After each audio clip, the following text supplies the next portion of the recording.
وَلَقَدْ يَسَّرْنَا الْقُرْآنَ لِلذِّكْرِ فَهَلْ مِن مُّدَّكِرٍ۔ آج انشاءاللہ تعالی ہم سورۃ المائدہ کی آیت نمبر 57، 58 اور 59 پڑھتے ہیں اور اس کو سمجھنے کی کوشش کرتے ہیں۔ اعوذ باللہ من الشیطان الرجیم، بسم اللہ الرحمن الرحیم۔ یا ایہا الذین آمنوا لا تتخذوا الذین اتخذوا دینکم ہزوا ولعبا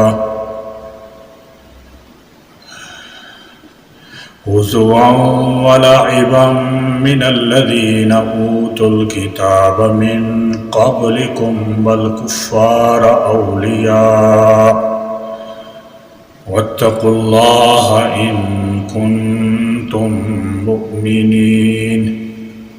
یا ایہا الذین آمنوا، اے ایمان والو، لا تتخذوا، نہ تم بنو دوست، الذین، ان لوگوں کو جنہوں نے اتخذوا، بنا لیا، دینکم، تمہارے دین کو، ہزوا، مذاق۔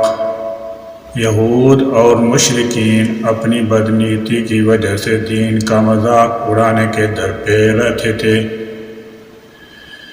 چنانچہ حضرت عبداللہ ابن عباس رضی اللہ تعالی عنہما سے مروی ہے کہ جب مسلمان سجدہ میں جاتے تو یہود و مشرکین کا ایک گروہ تمسخر کے طور پر ہنسنے لگتا۔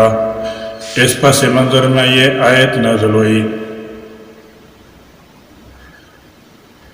غالباً ایسا اس لیے تھا کہ یہود اپنی عبادت میں سجدہ نہیں کیا کرتے تھے، تاہم دین کا مذاق اڑانے سے صرف سجدہ کا مذاق اڑانا مراد نہیں ہے، بلکہ یہ پوری دین کو شامل ہے۔ ہمارے عہد میں پروردگار اسلام کے قانون طلاق اور قانون میراث کا جرم و سزا سے متعلق احکام کا اور کن کن باتوں کا مذاق نہیں اڑایا جاتا، اور اس کو دقیانوسیت اور دہشت گردی کہا جاتا ہے، یہ سب اس آیت میں شامل ہے۔ وَلَعِبًا، اور کھیل، مِنَ الَّذِينَ، ان لوگوں میں سے، اوتوا الکتاب، جنہیں دی گئی تھی کتاب۔ اہل کتاب سے یہود و نصارہ اور کفار سے مشرکین مراد ہیں۔ یہاں پھر یہی تاکید کی گئی ہے کہ دین کو کھیل اور مذاق بنانے والے چونکہ اللہ تعالیٰ اور اس کے رسول کے دشمن ہیں، اس لیے ان کے ساتھ اہل ایمان کی دوستی نہیں ہونی چاہیے۔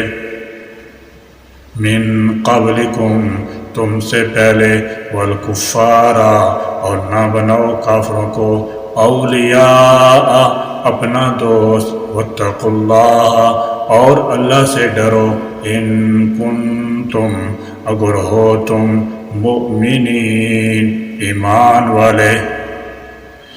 ارشاد ہوتا ہے، یا ایہا الذین آمنوا، اے ایمان والو، لا تتخذوا الذین اتخذوا دینکم ہزوا ولعبا، نہ بنو دوست ان لوگوں کو جنہوں نے تمہارے دین کو ٹھٹھا اور کھیل بنا رکھا ہے، یعنی جو لوگ تمہارے دین کا تمسخر اڑاتے ہیں اور شعائر اللہ کو کھیل کود سے زیادہ حیثیت نہیں دیتے، ان لوگوں کے ساتھ تمہارا دوستانہ کیسے ہو سکتا ہے؟ اگر دین کے مخالفین سے گٹھ جوڑ قائم رہا تو اس کا مطلب یہ ہے کہ دراصل تمہارا دین کے ساتھ تعلق کمزور پڑ گیا اور تمہارے دل میں دین کی وقت باقی نہیں رہی۔ حالانکہ دین کی حفاظت سب سے اہم معاملہ ہے۔ اللہ کے رسول نے دین کو بہت زیادہ اہمیت دی ہے۔ وَإِذَا نَادَيْتُمْ إِلَى الصَّلَاةِ اتَّخَذُوهَا هُزُوًا وَلَعِبًا ذَلِكَ بِأَنَّهُمْ قَوْمٌ لَا يَعْقِلُونَ۔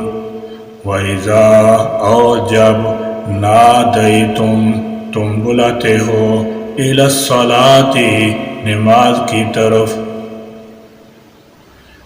نماز کی طرف بلانے سے اذان مراد ہے.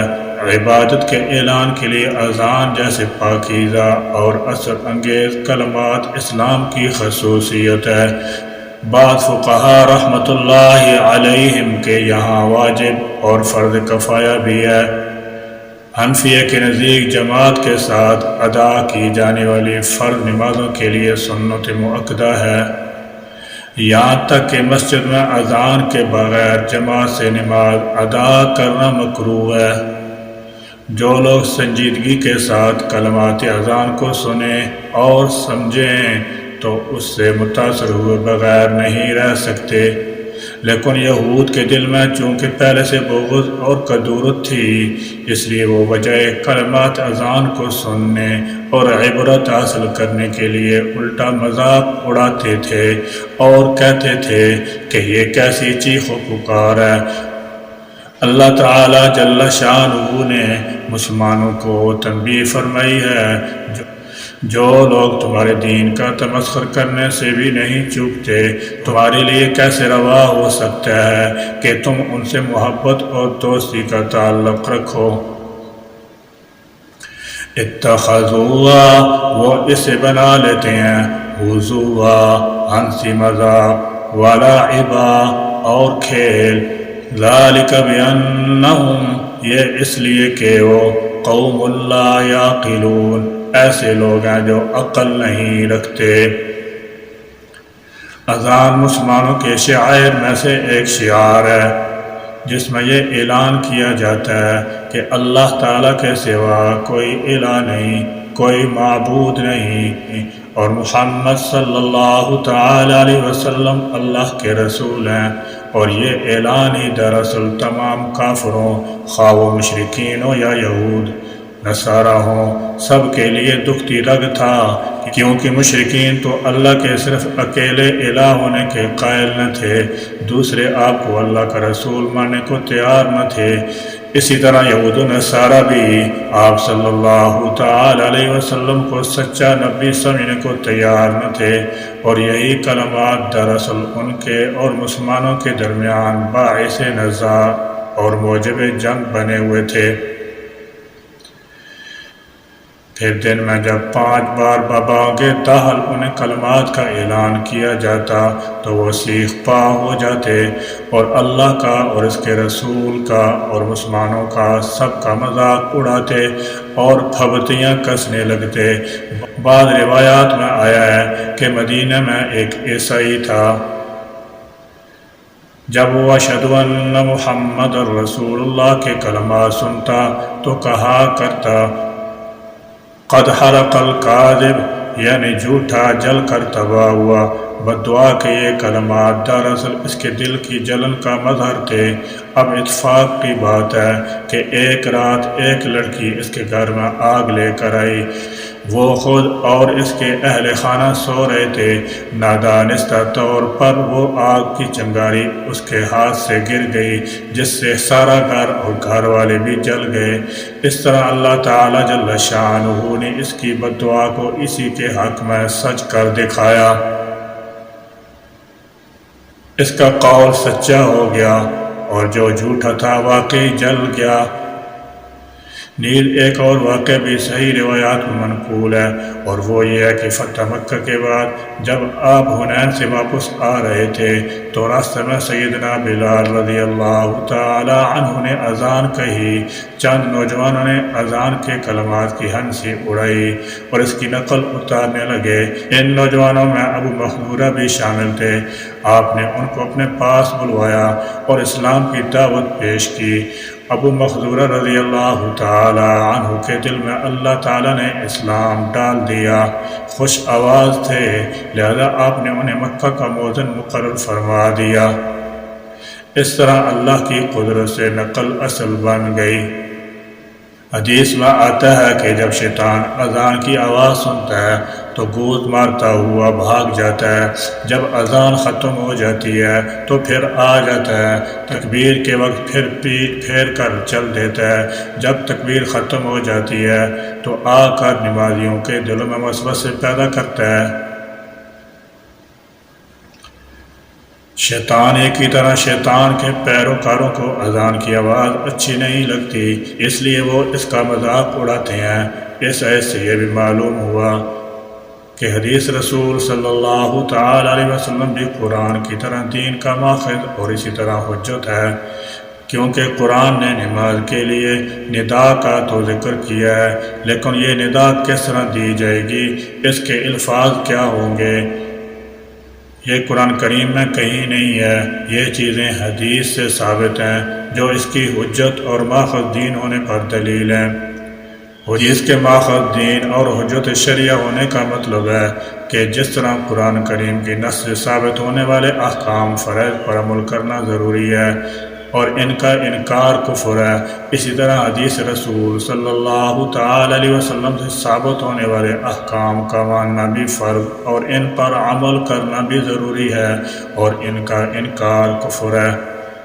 تاہم حدیث کا صحیح مرفوع اور متصل ہونا ضروری ہے۔ صحیح حدیث چاہے متواتر ہو یا آحاد، قولی ہو، فعلی ہو یا تقریری، یہ سب قابل عمل ہیں۔ حدیث کا خبر واحد کی بنیاد پر یا قرآن سے زائد ہونے کی بنیاد پر یا ائمہ کے قیاس اور اجتہادات کی بنیاد پر یا راوی کی عدم فقاہت کی دعوی کی بنیاد پر یا عقلی استحالے کی بنیاد پر یا اسی قسم کی دیگر دعووں کی بنیاد پر رد کرنا صحیح نہیں ہے۔ یہ سب حدیث سے اعراض کی مختلف صورتیں ہیں۔ قُلْ يَا أَهْلَ الْكِتَابِ هَلْ تَنْقِمُونَ مِنَّا إِلَّا أَنْ آمَنَّا بِاللَّهِ وَمَا أُنْزِلَ إِلَيْنَا وَمَا أُنْزِلَ مِنْ قَبْلُ وَأَنَّ أَكْثَرَكُمْ فَاسِقُونَ۔ قل کہہ دیجئے یا اہل الکتاب، اے اہل کتاب، حل تنقمون، کیا تم انتقام لیتے ہو، منا، ہم سے، الا ان، صرف اس بات کا کہ آمنا باللہ، ہم ایمان لائے اللہ پر، وما، اور اس پر جو انزل، نازل ہوا، الینا، ہم پر، وما انزل، اور اس پر جو نازل ہوا، من قبل، اس سے پہلے، وَأَنَّ، اور یہ کہ اکثرکم، تم میں سے اکثر، فاسقون، فاسق ہیں، نافرمان ہیں۔ یہود کو مسلمانوں سے اور پیغمبر اسلام سے اصل میں تو یہ بیر تھا کہ نبی آخر الزمان صلی اللہ تعالی علیہ وسلم ان یہود میں سے کیوں مبعوث نہیں ہوئے۔ یہ بات وہ علی الاعلان تو کہہ نہیں سکتے تھے، اور اس کی بجائے اپنے دل کی جلن اور بڑاس نکالنے کے لیے پیغمبر اسلام کو طرح طرح سے مطعون کرتے اور ان کو دکھ پہنچاتے رہتے تھے۔ ان کی اصل تکلیف کا بھی اللہ تعالیٰ نے متعدد مقامات پر جواب دیا ہے کہ نبوت کے تم اجارہ دار نہیں ہو کہ جتنی بھی بدعہدیاں تم کرتے جاؤ، نبوت بہرحال تمہاری خاندان میں رہے۔ نبوت تو اللہ تعالیٰ جل شانہ کا فضل ہے، جسے مناسب سمجھتا ہے دے دیتا ہے۔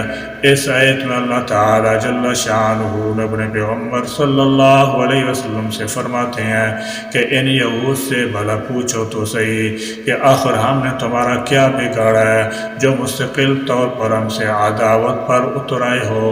ہم تو تورات پر بھی ایمان لاتے ہیں اور انجیل پر بھی ایمان لاتے ہیں اور تمام انبیاء علیہ السلام پر بھی ایمان لاتے ہیں۔ اس لحاظ سے چاہیے تو یہ تھا کہ ہم تم سے عداوت رکھتے، کیونکہ تم نہ تو قرآن پر ایمان لاتے ہو اور نہ مجھ پر، لیکن یہاں معاملہ بالکل برعکس ہے۔ یہ تو اہل کتاب کی بات ہے، آج مسلمانوں کی حالت بھی ان سے مختلف نہیں، ان میں بھی طرح طرح کی خرابیاں پائی جاتی ہیں۔ وعظ نصیحت کا ان پر کوئی اثر نہیں ہوتا، لہذا ان کا علاج بھی تعزیر کے ذریعے ہی ممکن ہے۔ جب تک ان کا محاسبہ نہیں ہوگا ان کی قبلی حرکات میں اضافہ ہی ہوتا رہے گا۔ امام شاہ ولی اللہ محدث دہلوی رحمۃ اللہ علیہ فرماتے ہیں کہ اخلاقی تعلیم اور تعزیر دونوں چیزیں ہمارے دین کا جزو ہیں۔ اگر تعلیم و تربیت کے ذریعے اصلاح احوال نہیں ہوتی تو پھر تعزیر ضروری ہو جاتی ہے، کیونکہ اس کے بغیر امن قائم نہیں ہو سکتا۔ جب تک معاندین کی سرکوبی نہیں ہوگی، دین کے ساتھ استہزاء بند نہیں ہوگا، اور دین کے تحفظ کے لیے مسلمانوں اور کافروں سے بیک وقت نبرد آزما ہونا پڑے گا۔ دین اسلام کو استہزاء اور کھیل کود سے بچانے کے لیے دونوں محاذوں پر جدوجہد کرنا ضروری ہوگی۔ ربنا تقبل منا انك انت السميع العليم وتب علينا انك انت التواب الرحيم واخر دعوانا ان الحمد لله رب العالمين۔